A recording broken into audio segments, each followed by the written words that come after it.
আসসালামু আলাইকুম। সবাই কেমন আছেন? আশা করি সবাই ভালো আছেন। আমিও ভালো আছি। তো আজকে সরিষা দিয়ে ইলিশ এবং ঝিঙে রাঙানো করে দেখাবো। ঝিঙেগুলোকে প্রথমে এভাবে লম্বা করে ছোট ছোট করে কেটে নিয়েছি। ইলিশ মাছটাকে কেটে নেব। ইলিশ মাছ কাটা হয়ে গেছে। এবার ইলিশ মাছটাকে ধুয়ে দিয়ে দেব সামান্য পরিমাণ হলুদের গুঁড়ো এবং পরিমাণ মতো লবণ। দিয়ে দিচ্ছি সামান্য মরিচের গুঁড়ো। এবার ইলিশ মাছটাকে মেখে আমি 10 মিনিটের জন্য রেস্টে রেখে দিচ্ছি।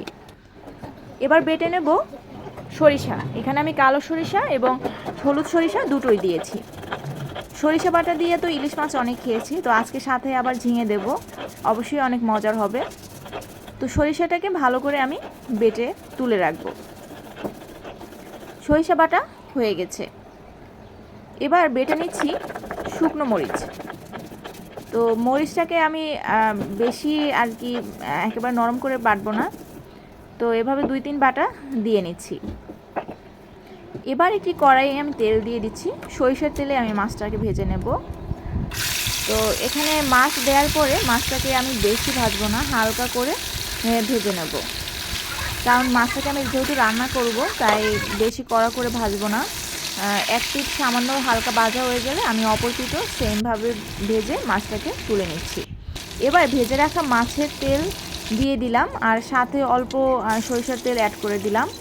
এবার দিয়ে দিলাম 3টির মতো পেঁয়াজ কুচি। পেঁয়াজ কুচি দেওয়ার পরে পেঁয়াজগুলোকে বেশি ভাজার দরকার নেই, হালকা নরম করে ভাজার পরে দিয়ে দিলাম মরিচ বাটা এবং সরিষা বাটা। সরিষা বাটা এবং মরিচ বাটা দেওয়ার পরে পেঁয়াজের সাথে ভেজে নিয়েছি। আর দিয়ে দিলাম 1 টেবিল চামচ আদা বাটা। ইলিশ মাছে আমি রসুন ইউজ করব না, ইলিশ মাছের রসুনটা যায় না। আর এখন পানি দিয়ে আমি মশলাটাকে বেশ ভালো করে কষিয়ে নেব। তো এখন দিয়ে দিচ্ছি 1 টেবিল চামচ হলুদের গুঁড়ো আর ধনিয়ার গুঁড়ো আর পরিমাণ মতো লবণ। এবার মশলাটাকে কিন্তু আমি বেশ সময় নিয়ে কষিয়ে নেব। আর যেহেতু আমি শুকনো মরিচ দিয়েছি তাই আমি আর মরিচ ব্যবহার করব না। তরকারিটা এমনি একটু ঝাল ঝাল হবে টেস্ট, আর ঝিঙের তরকারি একটু মিষ্টি মিষ্টি হয়। তো এভাবে শুকনো মরিচ বাটা দিয়ে সরিষা ইলিশ আর ঝিঙের তরকারিটা করলেই বেশি টেস্ট পাওয়া যায়। তো এবার মশলা কষানো হয়ে গেছে। এখন সবার প্রথমে আমি ঝিঙেগুলো মশলার সাথে কষিয়ে নিচ্ছি। দেখুন কালারটা কতটা সুন্দর এসেছে, একেবারে হলুদ, সর্ষের কালারটা যেভাবে হলুদ ওভাবেই এসেছে। তো এবার আমি ভেজে রাখা মাছগুলো দিয়ে দিচ্ছি। খুব সহজভাবে এই রেসিপিটা তৈরি করা হয়ে যায় আর ঝিঙে খুব কম সময়ে সেদ্ধ হয়ে যায়। তো মাছ দেওয়ার পরে এখন আমি প্রায় 10 মিনিটের মতো তরকারিটা রান্না করে নেব। রান্না করা হয়ে গেছে। সামান্য পানি দিয়ে আমি দিয়ে দিচ্ছি এখানে বিলাতি ধনিয়া পাতা।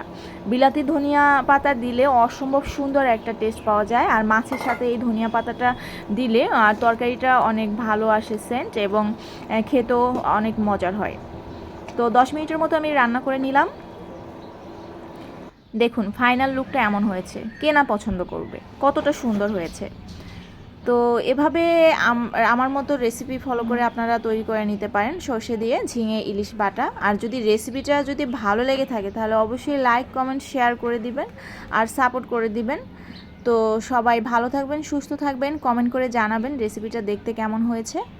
তো সবাই ভালো থাকবেন, সুস্থ থাকবেন, নিরাপদে থাকবেন। আল্লাহ হাফেজ।